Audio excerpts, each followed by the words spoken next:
Hello बच्चों, let's read the question. Question says the distance of the point on the curve 3x square minus 4y square equal to 72 nearest to the line 3x plus 2y plus 1 equal to 0 is option है root 13 by 11, 9 by root 13, 11 by root 13. तो बच्चों यहाँ पे solve करते हैं question को. इस question के लिए जो की कॉन्सेप्ट होगा वो हमारे पास क्या हो जाएगा, ठीक है. तो अगर हम बात करें यहाँ पर तो शॉर्टेस्ट डिस्टेंस होती है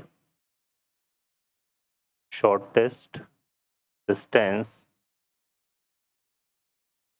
between two curve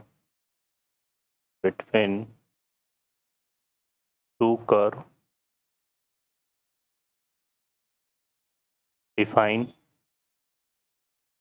by common normal to curve. ठीक है, तो ये हमारे पास इस तरह से सॉल्व होता है. तो यहाँ पर देखिए ये जो कर्व हमें गिवन है वो क्या गिवन है 3x square minus 4y square equal to 72 है. ठीक है, और यहाँ पर एक लाइन हमें गिवन है 3x plus 2y plus 1 equal to 0. Clear है. अब ये कंसिडर करके चलता है जैसे ये कर्व है ना, ये कर्व हमारे पास वैसे देखा जाए तो क्या है, ये हाइपरबोला है ना. और इस हाइपरबोला को अगर हम ड्रॉ करें इस तरह से ड्रॉ कर लेते हैं, ये हमारे पास एक तरह से हाइपरबोला है. और इस हाइपरबोला पर हमें वो पॉइंट वो डिस्टेंस ज्ञात करनी है जिससे इस लाइन की डिस्टेंस, जिससे ये लाइन क्या हो नियरेस्ट हो. तो हमें क्या करना है, सबसे पहले जैसे ये लाइन अगर इस तरह से दी हुई है तो हम इसके नियरेस्ट, इसके पैरेलल एक लाइन ड्रॉ कर लेंगे, है ना.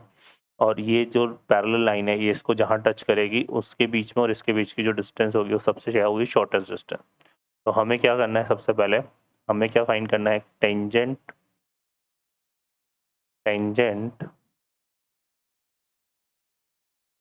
of curve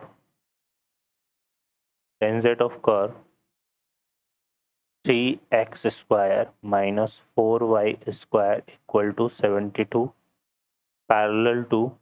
parallel to 3x plus 2y plus 1 equal to 0, है ना. तो ये हमें फाइंड आउट करना. तो यहाँ से अगर देखें तो इसका जो स्लोप है ना, अगर हम बात करें slope of line 3x plus 2y plus 1 equal to 0, है ना. तो वो हमारे पास कितना आएगा, यहाँ से -3/2 फॉर्मूला होता है ये माइनस वो वाला, है ना. और इस कर्व के रेस्पेक्ट में अगर हम देखें यहाँ पर तो ये जो दिया हुआ है हमें इस कर्व के रेस्पेक्ट में यहाँ पर देखें तो कर्व हमारे पास क्या है 3x square minus 4y square equal to 72 है. तो कंसिडर कर लेते हैं, लेट एक पॉइंट ले लेते हैं इस पर, पॉइंट x1, y1, है ना. तो इसका डिफ्रेंशिएशन करते हैं स्लोप के लिए. तो स्लोप ऑफ टेंजेंट के लिए डिफ्रेंशिएशन करेंगे. ये यहाँ पे क्या आएगा 3 2 जा कितना हो गया 6, है ना.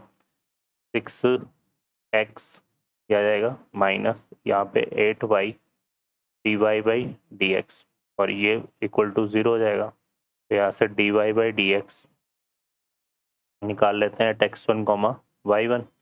तो ये कितना आएगा 6x/8y आ जाएगा. और इसको सॉल्व करेंगे यहाँ से तो x1, y1 आएगा ना ये. ठीक है, तो ये कितना हो गया बच्चों 3x1/8 4y1. अब चूंकि ये क्या, ये स्लोप किसका, ये आया हमारे पास क्या, स्लोप ऑफ टेंजेंट आ गया, स्लोप ऑफ टेंजेंट. और यहाँ पर जो हमें अभी निकाला था ये भी टेंजेंट का स्लोप है और टेंजेंट जो है इस लाइन के पैरेलल है. तो यहाँ पर इसको किसके इक्वेट कर देंगे, -3 क्या था हमारे पास 2. ठीक है, तो इसको सॉल्व कर लेते हैं यहाँ से. तो 3 से 3 ये कैंसिल हो जाएगा और 2 से 4 कैंसिल हो जाएगा 2 टाइम्स. तो यहाँ से कितना आ रहा है बच्चों हमारे पास, ये आ जाएगा इधर से हमारे पास x1 इक्वल टू माइनस का 2y1. ठीक है, तो ये हमारे पास एक रिजल्ट आ गया. लेकिन हम बात करें तो x1, y1 वो कहाँ लाई कर रहे हैं, लाई ऑन द कर्व, वो कर्व पर लाई कर रहे हैं. ठीक है, तो इसको हम सेटिस्फाई करा देते हैं. तो ये यहाँ पे आएगा 3x1 स्क्वायर -4y1² और इक्वल टू 72। ये सेकेंड रिजल्ट हो गया। अब यहाँ से पुट कर देते हैं, put x1 equal to -2y1 in equation 2। तो यहाँ से देखो कितना आएगा, या यहाँ से हम देखें तो हमारे पास क्या जाएगा, ये यहाँ पर हमारे पास आएगा 3x1 की जगह 2y1 पुट करोगे तो माइनस का 2y1 पुट करेंगे तो ये कितना आएगा 4y1² आ जाएगा इंटू 4 और y1²। ठीक है, और यहाँ पे क्या था हमारे पास माइनस का 4y1² इक्वल टू 72। ठीक है, तो ये हमारे पास कितना हो गया बच्चों, यहाँ से अगर देखो तो ये हो गया 12 माइनस 4 कितना हो गया 8 y1² इक्वल टू 72। तो यहाँ से y1² की वैल्यू कितनी आ गई 8 4 जा यहाँ से 72/8 आ जाएगा, है ना। और ये कैंसिल हो गया तो ये y1² आ जाएगा हमारे पास कितना, देखो यहाँ से 6 टाइम्स, नहीं 6 टाइम नहीं आएगा ये आएगा 9 टाइम्स। ठीक है, तो 8 9 72 होता है। तो यहाँ से y1 की जो वैल्यू है वो क्या आ गई ±3 आ गई, और x1 चूँकि हमारे पास ये है -2y1 तो इसमें पुट कर देंगे तो x1 की वैल्यू कितनी आएगी 3 2 6 हो गया, और यहाँ चूँकि माइनस है तो ये आएगा माइनस प्लस हमारे पास क्या -+6 आ जाएगा ये। ठीक है, तो पॉइंट हमारे पास क्या आ जाएंगे यहाँ पर, एक तो अगर पॉजिटिव लेंगे तो y1 को नेगेटिव लेंगे तो 6, -3 बनेगा, और अगर हम x1 को नेगेटिव लेंगे तो y1 को क्या लेंगे पॉजिटिव लेंगे, तो यहाँ पे ये आ जाएगा। ठीक है, क्लियर है। अब हमें ये देखना है चूँकि इस लाइन से नियरेस्ट डिस्टेंस फाइंड आउट करनी है ना, तो यहाँ पर हम क्या करते हैं फाइंड कर लेते हैं परपेंडिकुलर डिस्टेंस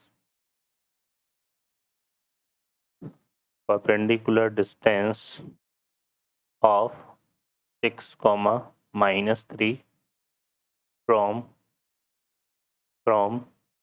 the 3x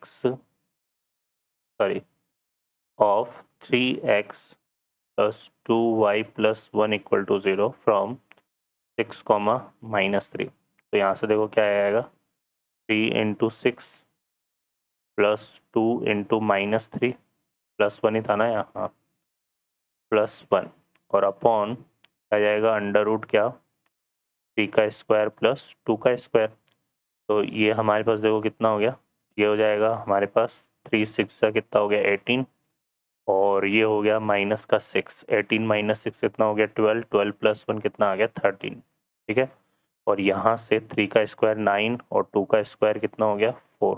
ठीक है, तो 9 और 4 कितना हो गया बच्चों स्क्वायर रूट ऑफ 13। ठीक है, तो यहाँ से ये कितना आएगा √13 आ रहे हैं डिस्टेंस। ठीक है, और फिर हम लेते हैं यहाँ पर -6, 3 वाला, यहाँ पर जो डिस्टेंस है वो ऑलवेज पॉजिटिव होती है तो मॉड लगा देंगे।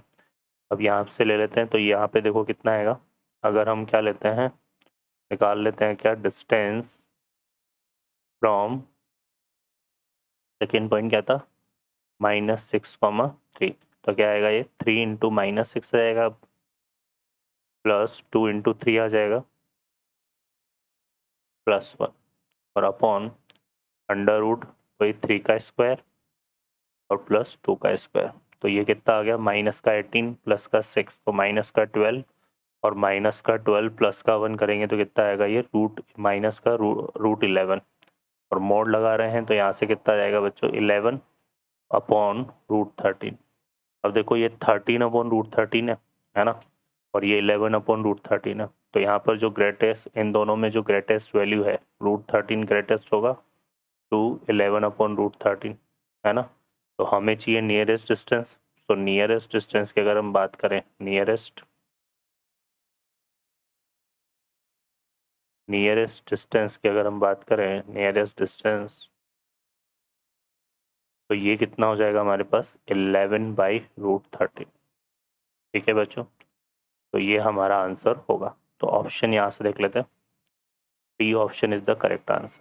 ओके बच्चों, I hope you understand well, best of luck, thank you.